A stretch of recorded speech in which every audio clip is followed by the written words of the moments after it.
목회자로서 굉장히 갈등이 심한 그런 시기인 것 같아요. 뭐냐면 예배당에 예배를 드리러 오려고 하는데 오시면 안 됩니다. 이렇게 해야 되는 상황이잖아요. 말이 안 되는 상황인데 그렇게 할 수밖에 없는 현실이 참 마음에 갈등이 생기고요. 그리고 또 어떻게든지 또 정부 지침을 지키려고 하는데도 불구하고 자꾸 교회 안에서 이렇게 집단 감염이 일어나고 하니까 이거 어떻게 해야 될지를 잘 모르겠어요. 막 속상하고 또 그렇다고 우리는 안 할 수 없고 우리는 그래 더 열심히 해야 되겠고 그래서 오늘 같은 경우도 우리 13분으로 이 본당에 예배드리는 분들을 제안했지만 그 제안하는 것이 그냥 제안하는 게 아니고요. 굉장히 갈등이 많습니다. 갈등이 많고 참 답답하고 참 그래요. 그럼 만약에 또 예배드리러 오겠다는데 어떻게 하겠습니까? 들어라 그럴 수도 없고 가라 그럴 수도 없고 이게 굉장한 딜레마입니다. 딜레마인데 그럼에도 불구하고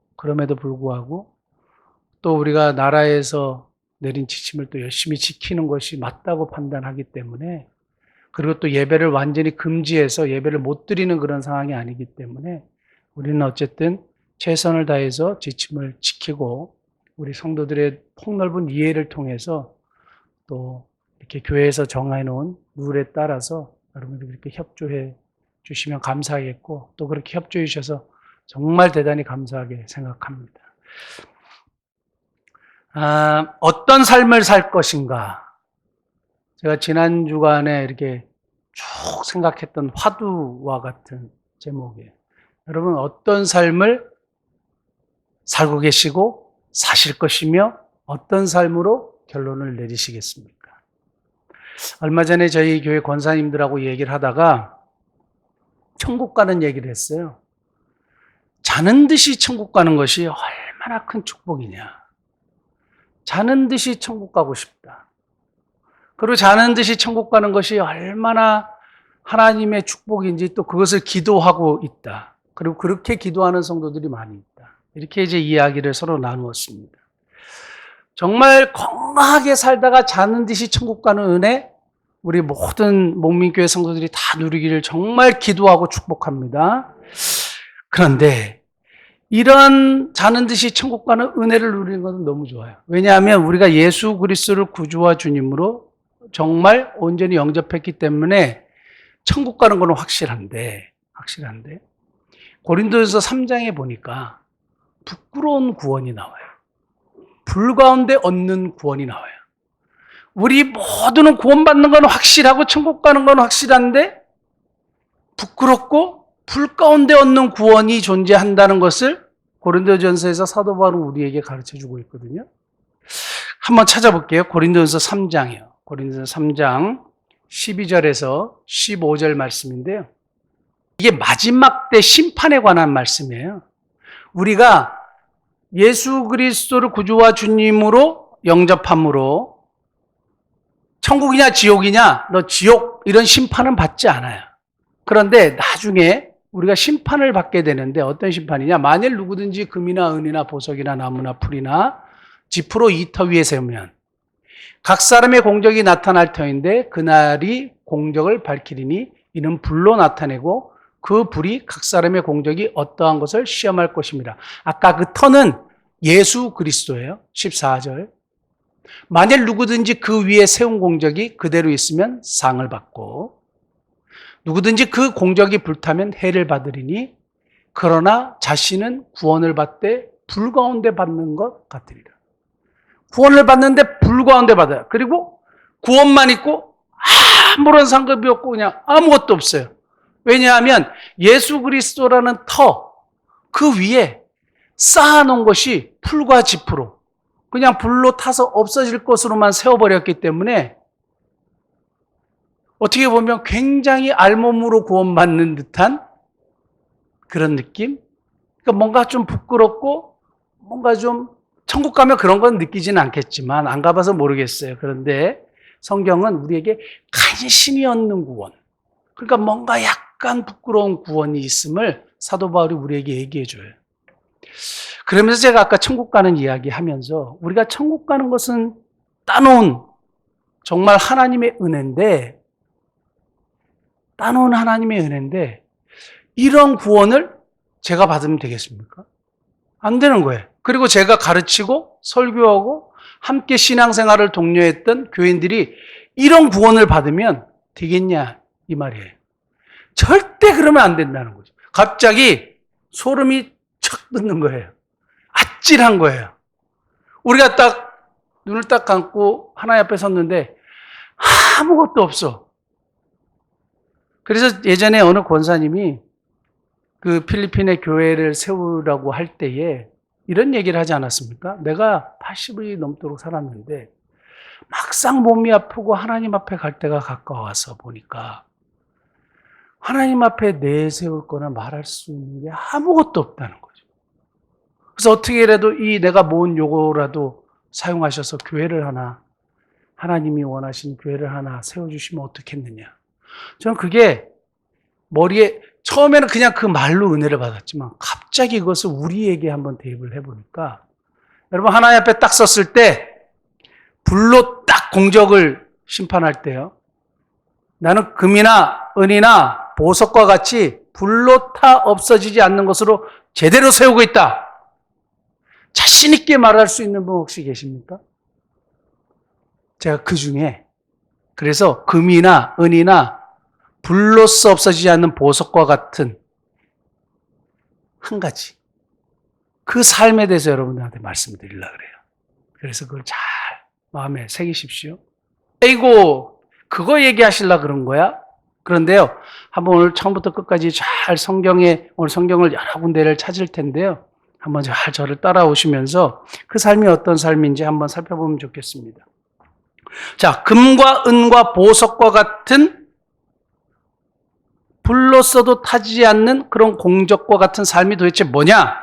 딱 한마디로 이거예요. 구제하는 삶이에요. 구제하는 삶이에요. 자, 오늘 본문에 다비다라고 하는 여제자, 그리고 도르가, 이름이 다비다인데 또 도르가래요. 다비다는 히브리식 이름이고 도르가는 헬라식 이름이에요. 그러니까 똑같은 거예요. 사울은 히브리식 이름이고 바울은 헬라식 이름이에요. 그러니까 이런 거죠. 성경에는 히브리식 이름도 있고 헬라식 이름도 있고, 어쨌든 간에 다비다 또는 도르가, 우리가 상용해서 쓰겠습니다. 이렇게 쓰겠습니다. 자, 이 여제자가 있는데 이 여제자가 살아있을 때 굉장히 선행과 구제를 많이 했대요. 많이 했는데 그냥 죽은 게 아니라 병들어 죽었어요. 일반 사람처럼요. 왜 선행과 구제를 많이 했는데 병들어 죽었을까요? 그럼 모르는 거죠. 그러니까 우리가 선행과 구제를 많이 했다고 죽을 때도 팔팔하게 살다가 정말 우리가 원하는 대로 이렇게 죽을 수도 있고, 병사할 수도 있고, 어떤 사고로 죽을 수도 있고, 그건 사람이기 때문에 그것을 우리가 이렇다 저렇다 말할 수 없는 거예요. 어쨌든 도로가는 이렇게 죽었는데, 저는 이 죽음을 보면서 너무 감동을 받았고 제가 너무 원했던 죽음은 무엇이었느냐. 39절 한번 볼까요? 39절. 베드로가 일어나 그들과 함께 가서 이르매 그들이 데리고 다락방에 올라가니 모든 과부가 베드로 곁에 서서 울며 도르가가 그들과 함께 있을 때에 지은 속옷과 겉옷을 내어 보이거늘. 이게 뭐냐면 도르가의 죽음에 대해서 너무 안타까운 거예요. 누구들이? 과부들이. 과부는 사회 최고의 약자들, 자기 스스로 경제활동을 하기가 굉장히 어려운 가난한 사람의 대표입니다. 이 당시에도 마찬가지였고요. 그러니까 도르가가 누구를 평소에 섬기고 옆에 두고 그들을 도와주었고 사랑을 베풀었냐 하면 과부들이요. 사회 최약자들이요. 그러니까 이 과부들이 도르가가 죽으니까 막 너무 슬픈 거예요.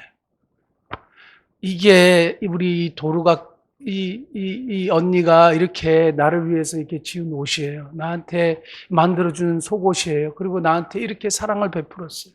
나한테 이렇게 도움을 주었어요. 그러면서 막 슬피 우는 거예요.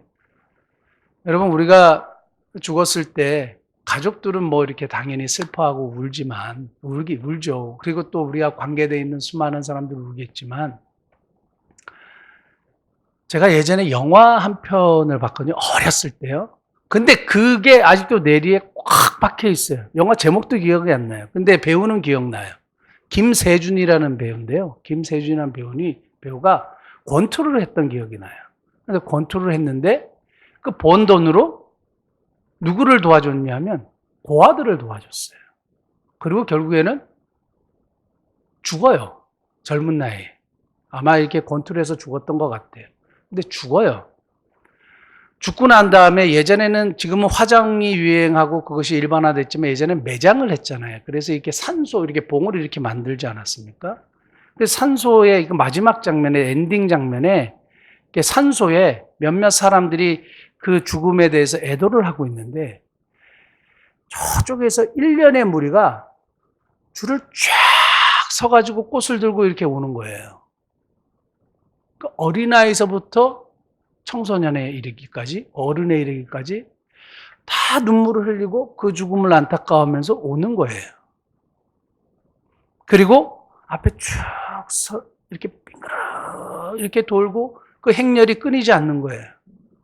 근데 그 친구들이 누구냐? 이 죽은 사람이 살아있을 때에 항상 찾아가서 뛰어놀고 사랑을 베풀어주고 먹을 것을 대접해주고 지극정성으로 섬겨줬던 고아들이에요. 어디 의지할 데 없는 고아들이 이 사람의 죽음 앞에 너무 안타까워하면서 눈물을 흘리는 거예요. 저는 어렸을 때 그냥 그걸 딱 보고 너무 감동을 받아가지고 나 죽었을 때 저랬으면 좋겠다. 어린 나이에 죽음을 그때 처음 생각했던 것 같아요. 근데 오늘 도르가를 보면 사회의 최약자들이 도르가의 죽음의 그 장례식에 안타까워하면서 눈물을 흘리는 거예요.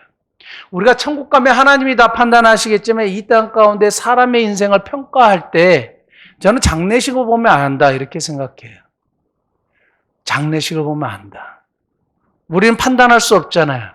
그러나 어렴풋이 판단하고 기준을 삼을 수 있다면 그 장례식에 누가 와서 우느냐 그걸 보면 되지 않을까 이런 생각이 들어요. 정말 이런 삶을 살고 싶은 거죠. 근데 오늘 도르가가 그러한 삶을 살았고 그 죽음의 장례식장 앞에서 수많은 과부들이 울고 베풀어줬던 사랑을 기억하며 베드로에게 그것을 이야기하고 자세한 내용은 나와 있지 않지만 베드로가 정말 하나님의 그 신유의 능력이 있다면 어떻게 좀 도와달라고 하지 않았겠습니까? 그러니까 베드로는 이때까지 사람을 살려본 적은 없어요. 요 전의 말씀을 보면 중풍병자도 일으키고 많은 기적을 일으켰지만 사람을 살린 적이 없거든요. 그러니까 베드로가 와가지고 그 얘기를 듣고 무릎을 꿇고 간절히 기도했어요. 아마 이렇게 하지 않았을까요? 하나님 저에게 능력을 주십시오. 뭐 이렇게 했겠습니까? 하나님 도르가가 이렇게 선한 일을 하고 구제를 많이 하고 이 과부들의 이 안타까운 눈물을 보시고 좀 살려주시면 좋겠습니다. 좀 살려주십시오 하고 다비다야 일어나라. 그랬을 때 하나님의 역사가 일어났다. 저는 그렇게 보는데요. 어쨌든 간에 이 도르가의 죽음이 너무 우리가 닮고 싶은 죽음이고 의미가 있는 죽음이다 이런 생각을 하게 돼요. 그리고 죽었어요. 그리고 다시 살아났어요. 세상에 다시 살아난 사람이 성경이 몇 안 돼요. 근데 다시 살아났어요. 근데 이 다시 살아나서 어떻게 되는지 아세요? 뭘로 사용됐느냐? 이 살아난 도르가를 통하여 많은 사람들이 예수님을 믿게 됐어요. 그러니까 인생이 살아있을 때 열심히 구제하고 죽었을 때에 수많은 사람들에게 자기가 은혜를 베풀었던 사람들이 안타까워하는 죽음이 되고 그리고 마지막에 그의 인생을 통해서 많은 사람이 예수님을 믿게 되고 주님께 돌아오는 복음의 확장의 도구로 사용되는 아름다운 인생이에요. 이게 정말 멋진 우리들이 추구해야 되는 삶이 아니겠느냐? 제가 여러분들에게 도전하는 겁니다. 자, 그런데 오늘 제가 구제하는 삶 이렇게 얘기했잖아요. 도르가의 삶을 한마디로 딱 정의하면 구제하는 삶인데 우리 구제하는 삶 잘 알죠. 이렇게 베풀고 나누고 제가 자주 이렇게 가서 하고 이런 거 여러분들도 종종 함께 동참하고 하는 그런 구제 아니겠어요? 뭐 그런 삶 우리가 살죠, 뭐. 그런데 제가 이 말씀을, 조르가의 말씀을 묵상하고 이 말씀을 준비하면서 구제가 이런 그냥 우리가 생각하는 단순한 적선행위와 같은 그런 게 아니구나. 확실하게 깨닫게 됐고 여러분들에게 그것을 나누려고 해요. 왜 우리가 구제하는 삶을 살아야 되느냐? 첫째. 하나님 나라의 핵심 가치예요. 하나님 나라의 핵심 가치이기 때문이에요. 뭐가? 구제하는 삶이요. 구제하는 삶은 하나님의 나라의 핵심 가치예요. 구제라는 헬라어 단어를 제가 이렇게 쭉 살펴보면서 이 단어는 구약과 신약에 일관적으로 흐르는 하나님의 나라에 대한 아주 중요한 사역과 가치와 하나님의 사랑을 드러내는 통로예요. 구약 성경 한번 찾아보겠습니다. 신명기 14장 29절. 신명기 14장 29절. 너희 중에 분깃이나 기업이 없는 레위인과 너 성중에 거류하는 객과 고아와 과부들이 와서 먹고 배부르게 하라. 항상 객, 나그네, 고아와 과부, 사회적인 최약자들 얘기하는 거예요. 가난한 사람들의 대명사예요. 와서 먹고 배부르게 하라. 그리하면 너 하나님 여호와께서 너 손으로 하는 범사에 내게 복을 주시리라. 아멘. 너무 성경 구절이 많아서 구약에 요거 한 구절 뽑았고요. 신약의 요한일서 3장 17절에서 18절. 누가 이 세상의 재물을 가지고 형제의 궁핍함을 보고도 도와줄 마음을 닫으면 하나님의 사랑이 어찌 그 속에 거하겠느냐? 자녀들아, 우리가 말과 혀로만 사랑하지 말고 오직 행함과 진실함으로 하라. 구약과 신약을 쭉 일관되게 말씀하고 있는 하나님 나라의 핵심 가치인데 한 구절 더 찾아볼게요. 로마서 15장 26절 27절.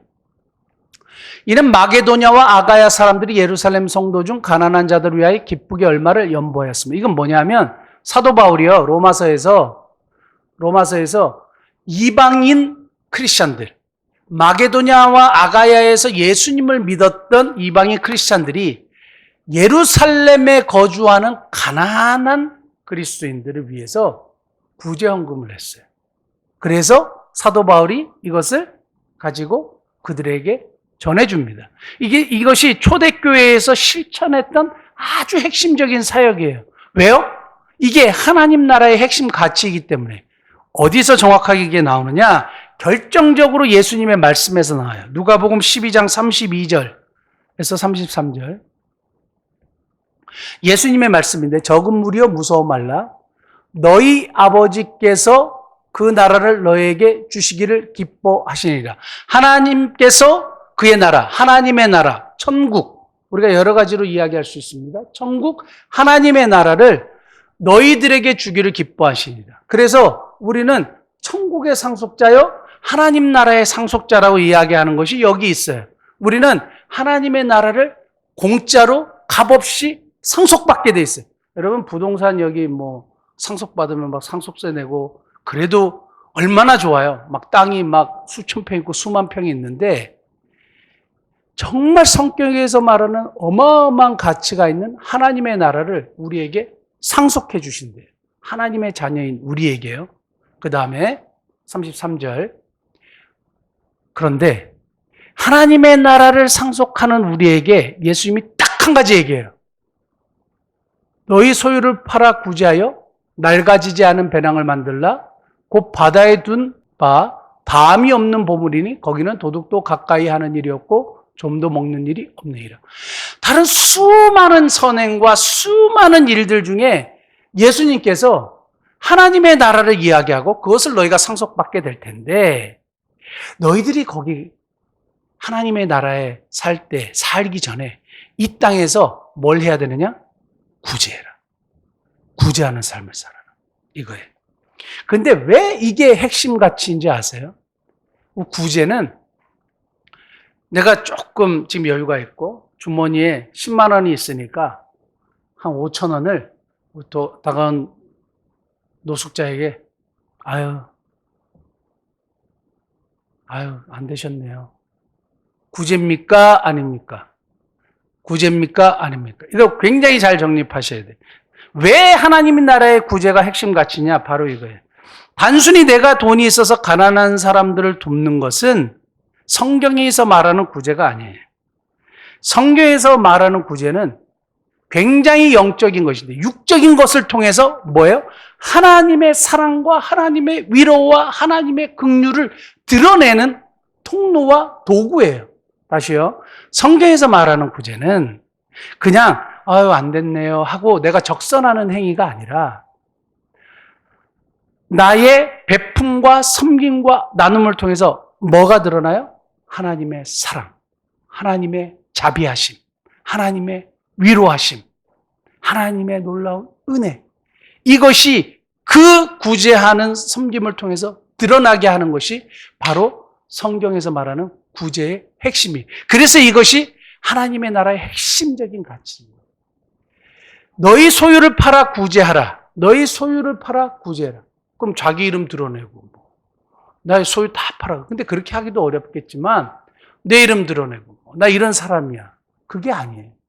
결국 구제해서 뭘 이야기하는 거예요? 이 구제를 통해서 하나님의 사랑을 구제받는 사람이 발견하게 하고 하나님의 은혜를 깨닫게 하고 하나님의 위로하심을 눈물을 흘리며 경험하고 하는 거예요.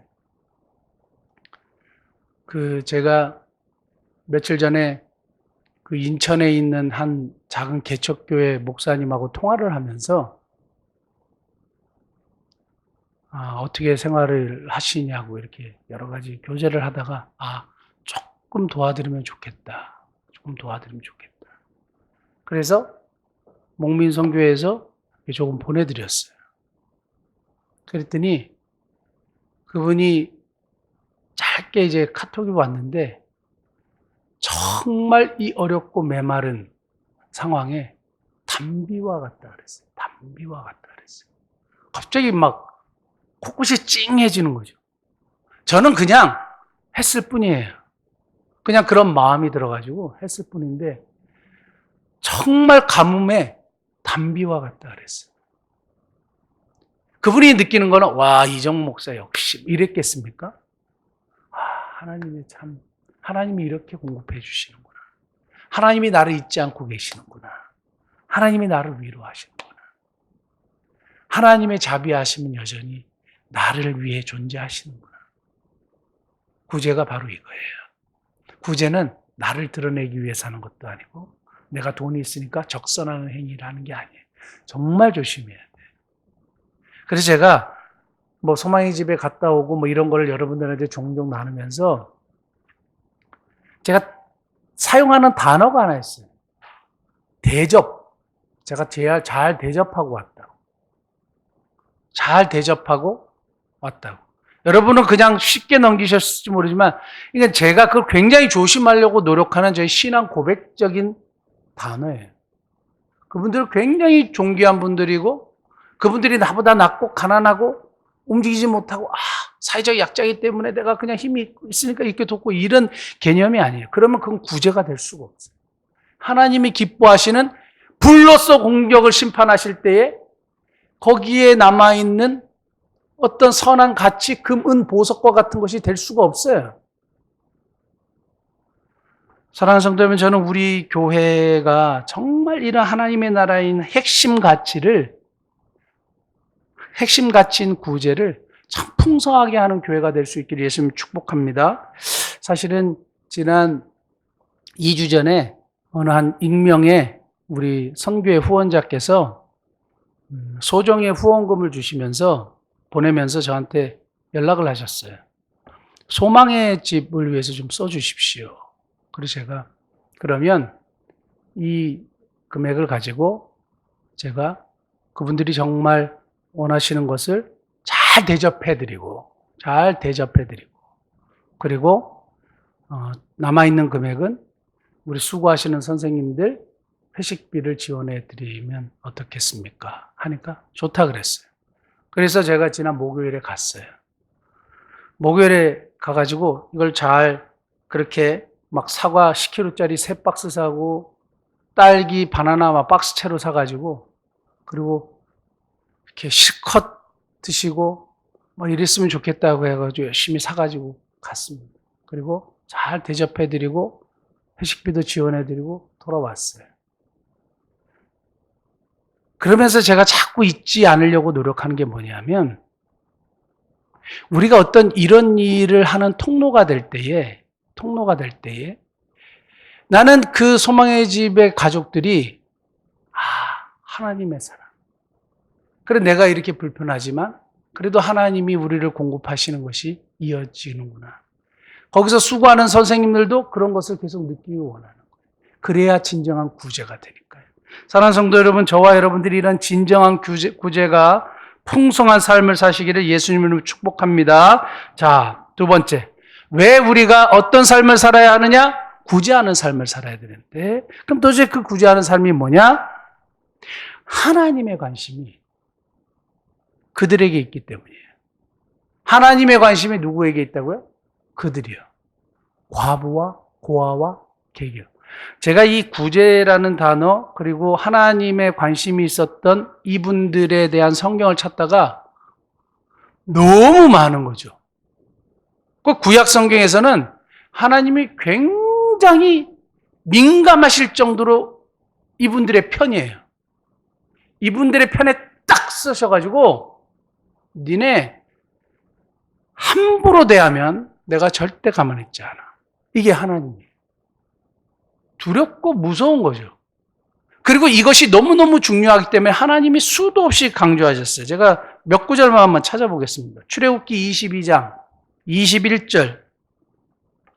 너는 이방 나그네를 압제하지 말며 그들을 학대하지 말라. 너희도 애굽 땅에서 나그네였음이라. 22절.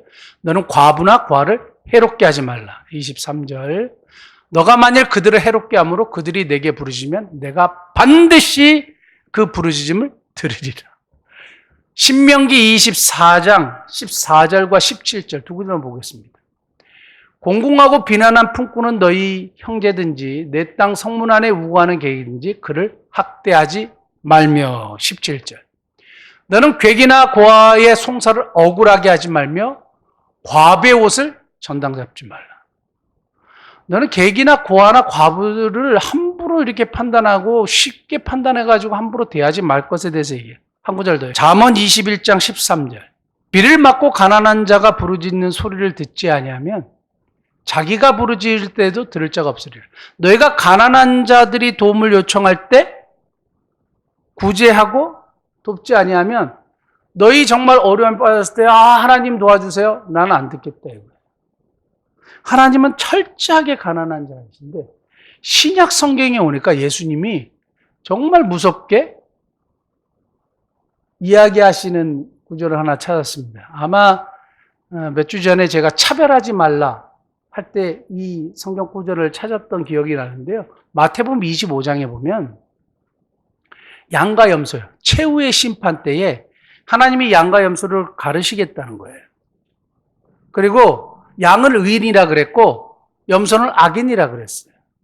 근데 누가 의인이었냐 하면 내가 줄일 때에 먹였고 목마를 때에 마셨고 헐벗었을 때에 입혔고. 그러니까 의인들이 우리가 도대체 언제 그렇게 했습니까? 하니까 한 번만 찾아볼게요. 마태복음 25장 35절 말씀. 내가 줄일 때에 너희가 먹을 것을 주었고 목마를 때에 마시게 하였고 나그네 되었을 때에 영접하였고. 이렇게 쭉 나오고 있다가요. 우리가 언제 도대체 이렇게 했습니까? 라고 얘기하니까 45절 한 구절만 찾아보겠습니다. 예 임금이 대답하여 이르시되 내가 진실로 진실로 너희에게 이르노니 같이 보겠습니다. 이 지극히 작은 자 하나에게 하지 아니한 것이 곧 내게 하지 아니한 것이니라 하시니라. 자, 지극히 작은 자, 가난한 자, 약자 하지 않은 게 나한테 하지 않은 거야. 구약 성경에서도 그렇고 가난한 자들에게 하지 않은 것이 나한테 하지 않은 것이고 가난한 자의 부르짖음을 듣지 않으면 나도 네 부르짖음을 듣지 않겠다 그러고 완전히 가난한 자들의 그리고 약한 자들의 편에 딱 서셔가지고 완전히 그들을 대변하고 계시고 너희들 함부로 대하면 내가 가만히 있지 않아? 이렇게 엄미하게 말씀하시는 거예요. 하나님의 관심이 정말로 죄송하지만 이분들에게 완전히 그냥 꽂혀 있다 이렇게 표현할 수 있어요. 하나님은 공평하신 분이에요. 그리고 모든 사람을 사랑하시지만 성경에는 유독 가난하고 연약한 자들의 편에 서서 하나님이 대변하시고 그들의 편에 서 계신다는 거예요. 그럼에도 불구하고 구제하는 자들, 베푸는 자들에 대해서 하나님이 약속하시는 것이 있어요. 그건 뭐냐? 절대 가난해지지 않아. 절대 어렵게 살지 않게 될 거야. 너희들이 그렇게 흩어 구제하고 그렇게 나눠주고 베풀어도 내가 너희들 반드시 풍족하게 해줄 거야. 그리고 가난한 자들에게 베푸는 것은 나한테 구워주는 거야. 그러므로 내가 보상해 줄 거야. 이게 성경의 약속이에요. 한두 구절만 찾아보겠습니다. 자, 잠언 11장 24절, 25절. 흩어 구제하여도 더욱 부하게 되는 일이 있나니 과도에 아껴도 가난하게 될 뿐이라. 15절. 구제를 좋아하는 자는 같이 읽겠습니다. 풍족하여질 것이요. 구제를 좋아하는 자는 풍족하여질 것이요. 여러분 한번 해보세요. 한번 해보세요. 저 이렇게 사실은 어디 가서 명함을 낼 수도 없는 구제를 하고 있지만 요 맛을 조금 알아요. 맛을 조금 알아요. 하나님이 확실하게 해주세요. 확실하게 해주세요. 어떤 방법을 통해서든지 여러분의 삶을 윤택하게 해주세요. 그것이 진정한 구제라면 나를 드러내기 위한 행위가 아니라 하나님의 사랑의 통로요, 위로의 통로요, 긍휼의 도구로 구제를 한다면 하나님은 반드시 풍족하게 하실 줄 믿습니다. 그 다음에 잠언 19장 17절 한 구절 더요. 같이 한번 볼까요? 가난한 자를 불쌍히 여기는 것은 여호와께 구워드리는 것이니 그의 선행을 그에게 갚아주시리라. 아멘. 가난한 자를 불쌍히 여기는 것은 하나님 앞에 구워준 거래요. 돈을 구워준 거나 같대요. 내가 갚아줄 거야. 이것만큼 위대한 보증수표가 어디 있습니까? 그러니까 한번 하자고요. 이건 어려운 것도 아니에요. 어려운 것도 아니에요. 근데 왜 그러냐? 너무 안 해요. 너무 안 해요. 사랑하는 성도 여러분, 우리가 이러한 일로 인해서 더 풍성하게 나누는 그런 복된 교회 공동체 되기를 바랍니다. 저는 이 어려운 시기에 우리 교회, 우리 미사 목민교회가 유지가 잘 되고 있다는 것도 기적이거니와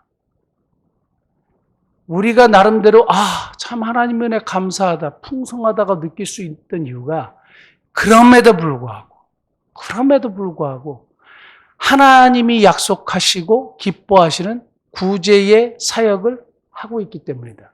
확신하는 거예요. 왜냐하면 주님의 약속이 그대로 우리 교회를 통해서 이루어지는 것이니까 이것이 우리의 간증거리가 되는 것이죠. 얼마나 감사합니까? 마지막 세 번째요. 어떤 삶을 살아야 하느냐? 구제하는 삶을 살아야 하는데 구제는 도대체 왜 하느냐? 하나님 앞에 상달되고 기억하시는 것이기 때문이에요. 하나님 앞에 상달되고 기억하는 것. 여러분 하나님 앞에 상달되는 게 뭐가 있습니까? 기도가 있죠. 기도와 유일하게 상달되는 게 뭔지 아세요? 구제예요. 우리가 항상 성경을 쭉 읽으면서 다 알고 있지만 귀가 번쩍 뜨이는 얘기가 뭐냐면 요 도르가 이야기 다음에 고넬료라는 이방 백부장의 이야기가 나와요. 한 번만 찾아볼게요. 사도행전 10장 4절 말씀 보면 천사가 나타납니다. 천사가 나타나서 고넬료에게 뭐라고 얘기했냐면 고넬료가 주목하여 보고 두려워 이르되 주여 무슨 일이니까 천사가 이르되 너 기도와 구제가 하나님 앞에 상달되어 기억하신 바 되었으니 뭐요? 너의 기도와 구제가 상달됐다 그랬어요. 너의 기도와 다른 많은 것이 있는데 구제가 하나님 앞에 상달됐다 그랬어요. 그리고 하나님이 다른 건 몰라도 네가 구제한 것 내가 기억한다. 이거예요. 와, 하나도 안 놀라실지 모르겠지만 저는 굉장히 놀랐어요. 옛날에도 놀랬고 지금도 놀랬고 볼 때마다 놀래요. 어떻게 기도와 구제가 같이 하나님 앞에 상달되지? 그러니까 하나님이 천사를 통해서 그 얘기를 분명하게 하는 거예요. 그러니까 예수님이 하나님 나라를 상속받는 우리들이 하나님 나라를 상속받는데 이 땅에서 뭘 해라? 구제해라. 정말 하나님 나라의 핵심 가치를 우리에게 계속 얘기하고 계시고 도로가의 삶을 통해서 이 삶이 얼마나 귀하고 아름다운지 우리에게 가르쳐 주시고 결국 하나님의 관심이 그들에게 있다는 것을 우리에게 계속 얘기해 주시고 결국 이 구제가 하나님이 기억하시는 가장 귀한 가치요 사역이요 아름다운 행위라 이것을 우리에게 가르쳐 주는 겁니다. 진정한 구제는 항상 구원과 연결되는 것 같아요. 진정한 구제는 구원과 항상 뭔가 연결되는 것 같아요. 오늘 도르가도 그렇고 고넬료도 그러하고 결국에 마지막에 뭐냐? 구원의 역사가 일어나요. 항상 구제와 바른 구제가 있는 곳에는 구원의 역사가 일어나요. 어찌됐든 간에 잘 연결시켜보면 항상 이 이후에 뭐가? 구원의 역사가 일어나는 거예요. 저는 우리 구제의 삶을 통해서 이런 구원의 역사를 우리가 한번 좀 목도하고 보고 경험하고 체험할 수 있는 복된 은혜가 있기를 원합니다. 어떤 삶을 살아야 하느냐? 구제하는 삶을 살아야 하는데 왜냐? 첫째, 하나님 나라의 핵심 가치이기 때문이고 둘째, 하나님의 관심이 그들에게 있기 때문이고 셋째, 하나님 앞에 상달되고 기억하시는 것이기 때문이에요. 그 다음 제가 한 가지만 더 붙이면 성경에서는 못 찾았는데요. 어디 있는지 모르겠어요. 찾으면 좀 얘기해 주세요. 되게 행복해요. 되게 행복해요. 행복은 저 멀리 있는 게 아니고요. 이걸 하면 정말 행복해. 하나님이 그걸 아시는 것 같아요. 소유로 절대 행복해지지 않아요. 김영석 교수님, 우리가 존경하는, 제가 존경하는 김영석 교수님이 며칠 전에 그 중앙일보하고 인터뷰를 했어요. 인터뷰를 하시면서 100년을 살아보니까 절대 행복할 수 없는 두 종류의 부류가 있다. 이렇게 얘기했어요. 행복에 대해서 물어보니까 누구냐? 하나는 정신적인 가치를 모르는 사람. 다시 얘기해서 물질적인 가치만 추구하는 사람은 절대 행복하지 못한다. 소유욕은 계속 더 채우려고 하지 그것으로 만족하지 않다. 그 성경의 가르침이거든요. 그 다음에 두 번째는 이기적인 사람. 너무 당연한데 쭉 읽어보면 100년을 살아오면서 자기가 당신께서 딱 내린 결론이잖아요. 100년을 살아오면서 시대를 거슬러 오면서 그 내공으로 딱 보니까 누가 행복하지 못하냐? 이기적인 사람 절대 행복하지 못하더라. 자기만 생각하는 사람 행복하지 못하더라. 근데 구제는 자기를 생각하는 겁니까? 타인을 생각하는 겁니까? 타인을 생각하는 거죠. 또 구제는 하나님 사랑과 이웃 사랑을 아울러 실천하는 것이죠. 하나님 말씀을 실천하는 것이 되고 또 하나님의 나라의 핵심의 가치를 실행하게 되는 것이고. 근데 이것을 하면서 얻는 게 뭔지 아세요? 행복이에요. 갔다 오면 되게 마음이 좋아요. 제 아내가 제가 이렇게 카톡을 하면서 그렇게 평소에 보지 못하는 웃음과 천상의 미소와 지금 천상의 미소가 안 보이지만 천상의 미소가 간혹 나타날 때가 있어요. 언제인지 아세요? 제 구제에 대한 이야기를 서로 막 하고 그런 피드백을 받고 제가 이야기하고 섬기고 이런 일들을 할 때 저도 모르게 이렇게 싹 이렇게 되나 봐요. 정말 해맑고 맑고 저는 제가 안 봐서 모르는데 근데 진짜 마음이 따뜻하고 행복해요. 하나님이 그것을 우리 마음에 두신 것 같아요. 사랑하는 성도 여러분, 저와 여러분들이 이 구제하는 삶을 통해서 정말 마지막에 우리가 하나님 앞에 딱 섰을 때에 불로 공적을 심판할 때에 참 많은 것이 남아있는 저와 여러분들 되시기를 예수님의 이름으로 축복합니다. 기도하시겠습니다.